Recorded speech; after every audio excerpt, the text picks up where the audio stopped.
is. No, Mm-hmm. it measures electricity in the air, I guess, and it captured an orb that comes out of just nowhere and goes right down to it, and when it hits it, it lights up. The K2 meter. Yes, Mm-hmm. and to this day, I can't tell you what that was.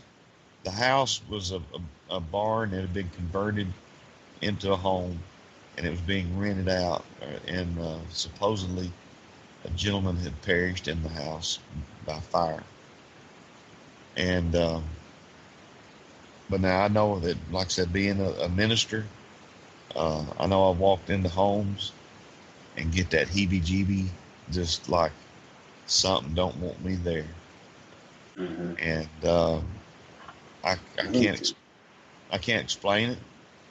I know I had a house in Russellville when I was young man, and I believe it was there was a spirit of some sort there, because it would look around a corner just in my peripheral vision. It would peek out around that corner. So when I would look in that direction, it would, of course, duck back. And I'd go back to watching TV, and I'd see that in my peripheral vision, and it just aggravated me to no end. And I was asleep one night, and my sister lived with me. She worked night shift at the hospital. About 11 o'clock at night, I'm laying there in the bed, asleep, and I get woke up because I hear the front door close. I hear footsteps come all the way down the hallway to her bedroom. They come back down the hallway, go in the kitchen, open up the door, plink, plink, plink, plink, plink, in the refrigerator.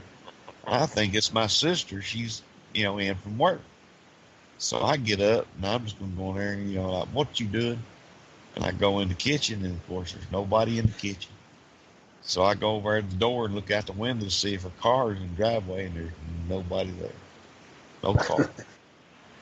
And so, I mean, I've got, experiences. I've had it before.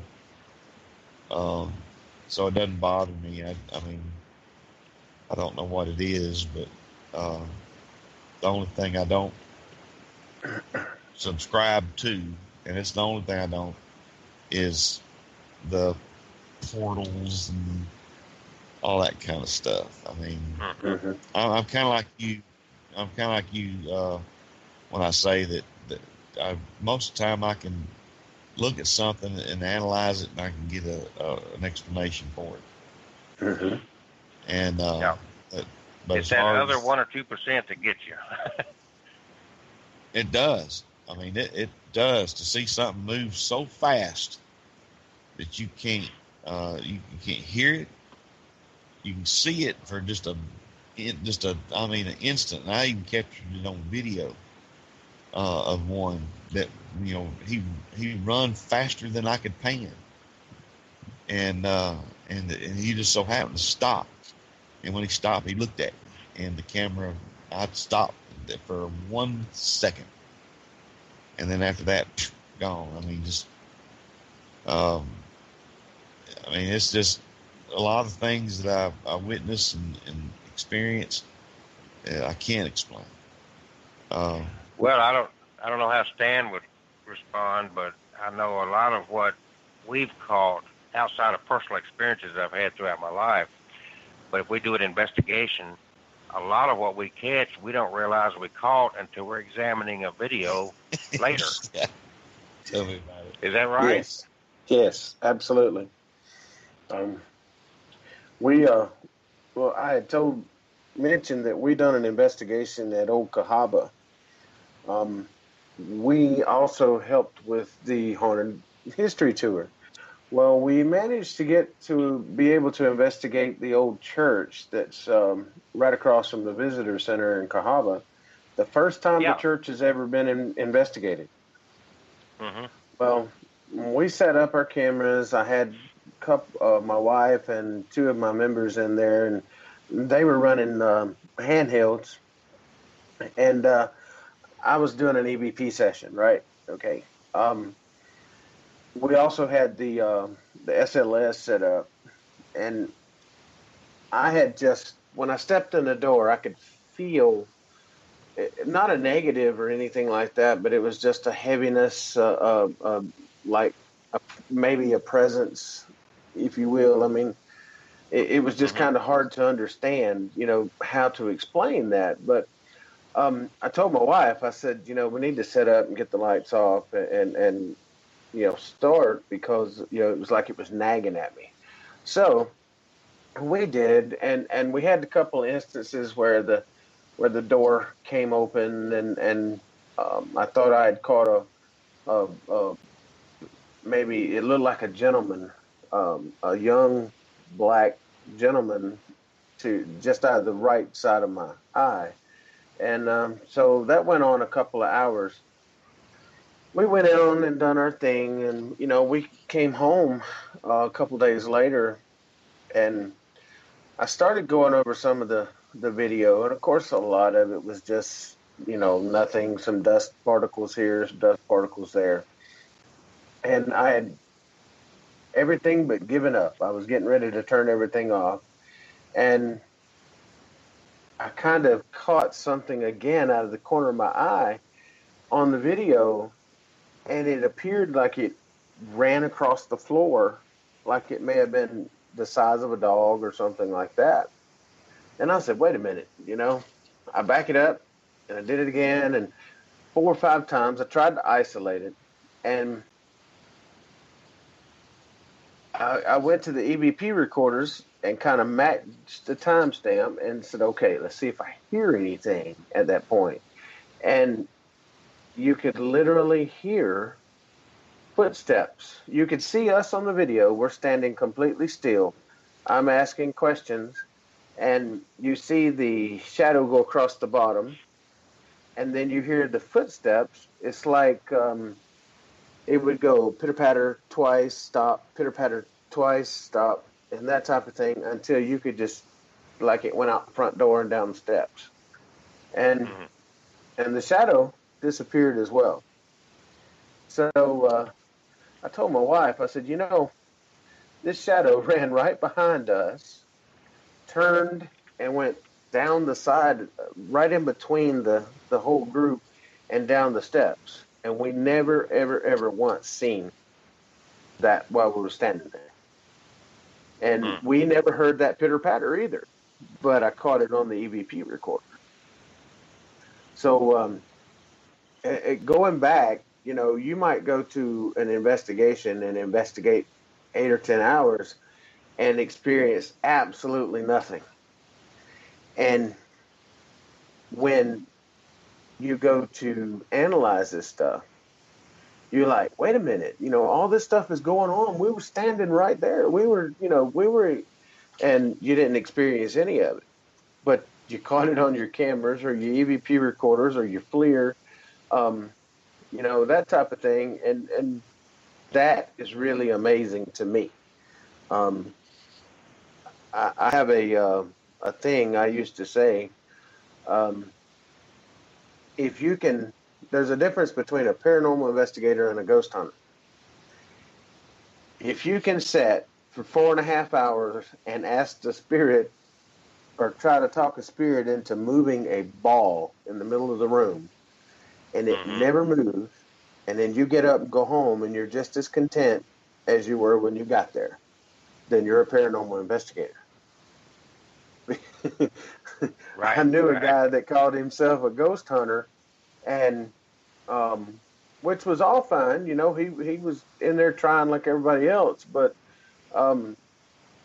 if he hadn't heard anything or experienced anything in 15-20 minutes, he's mad and stomping around, I'm getting my stuff and leaving, ain't nothing here, and that type of thing, and you just can't do that. No, I just shared a picture with you, Stan, on Facebook Messenger. Yeah, I just seen that. Yeah. Shadow Man I caught investigation a little over a decade ago. The lady's husband had died in that room, and then a few years later she started complaining about somebody standing over her at night. Mm-hmm. And so that's with a night vision camera. The picture right before that, that area was perfectly clear. The picture right after it was perfectly clear. There was no, this was out in the middle of nowhere. There's no way a shadow. The lights were totally out. It was with a night vision camera, and Sure. no street lights in the middle of the woods and that kind of stuff. Well, there's definitely also, something there. I mean, yeah, that's pretty amazing. but I also got, and I was looking for the picture. It's been a while back. I've been to Oklahoma more than once. Had an interesting experience that I'm not going to take up the time to tell you now, but involved some keys being taken by a ghost and put on one of the slaves' graves back there. Sure. I understand. I know exactly what you're talking about. You familiar with that story? I am. Well, we were out there. I was out flying my drone, and Catherine and I had made a trip to take some pictures, and just really not into any serious investigation, just mainly taking pictures and whatnot. And it was daytime, and the old slaves building, which looks like a large house, we walked around it, and all of a sudden a white owl flew out from under the building, or from out the roof of the building. And I'm walking along, and she's well behind me, and she hears keys. We didn't know anything about this key story. And anyway, when we stopped by the visitor center on the way out, the guy that works there, she was telling him, and he said, "How did you know about the keys?" But she had heard keys, if you know what I'm saying. Mm-hmm. So she had, I guess, some kind of experience and that I'd never heard. Of course, times I've been out there, really never did even talk to anybody at the visitor center. Right. Well, the Bell brothers, they had a slave that was in their service, and they used to send him out, and because back in those days they would leave the keys in the doors of their shops. Well, the Bell brothers would send their slave out. He would get these keys. Well, then the Bell brothers would go back and rob these places, and some of them they literally burned down to cover the robbery. But so the old story is that the slave still will the spirit of the slave will still pick up keys, and it takes it to the grave of one of the Bell brothers. And yeah. So when last year when we were there, of course we set up in the slave quarters, and that's where all the haunted tour comes through. We let them use some of our equipment. We show them how things work, and we let them investigate a few minutes while they're there. Ask questions. A lot of K2 work. We use our mail quite a bit, and we kind of let them hold some of our cameras and show them that, hey, this stuff is not like you see on TV. This, right. You when you're seeing this stuff on TV, there might go 10 hours of video and 5 minutes of something happening, and of course, and I'll be straight up with you. I'll be the first one to say that a lot of these TV shows embellish on a lot of things. They sensationalize, and there's absolutely no way that somebody can be possessed every show, or and that type of thing.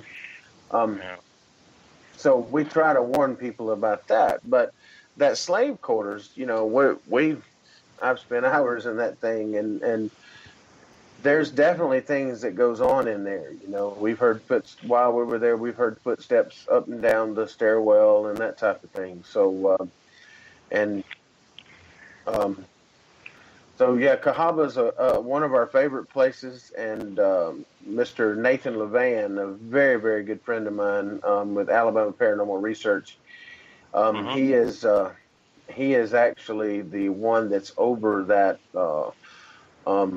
investigation, along with the Alabama Archaeological Society. They allow us to go in and do that, and of course we go in and volunteer our time to help them out. and we love it. And so